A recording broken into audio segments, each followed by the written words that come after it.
অনেক জায়গায় এমন দেখা যায় যে আলেম দাঁড়িয়েছে এবং তার বিপরীত এমপি প্রার্থী কোনো ক্ষমতাশালী ব্যক্তিও দাঁড়িয়েছে যে আলেম না। এখন অনেকে দেখা যায় যে আলেমকে ভোট দেয় না, যে সে তো নির্বাচিত হতে পারবে না, সে বিজয়ী হতে পারবে না, এই জন্য সে তারা আলেমদেরকে ভোট দেয় না। ভোট দেয় কাদেরকে? যাদের হাতে ক্ষমতা থাকবে তাদেরকে ভোট দেয়, যারা শক্তিশালী টাকা পয়সা আছে তাদেরকে ভোট দেয়।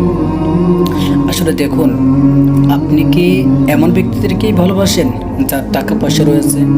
আর টাকা পয়সা না থাকলে কোনো আলেমকে আপনি ভালোবাসবেন না, সম্মান করবেন না, মহব্বত করবেন না, এটাই কিন্তু বোঝা যায় এর দ্বারা।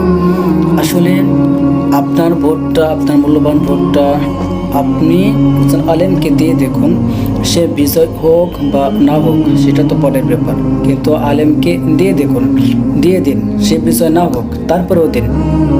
এতে আপনার যে মহব্বত তার প্রতি যে আপনার মহব্বত রয়েছে এটা প্রমাণিত হবে।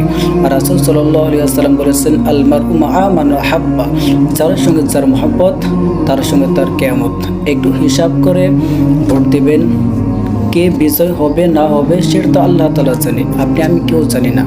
এজন্য আমাদের মহব্বতটা যেন সবারই আলেমদের সাথে হয়।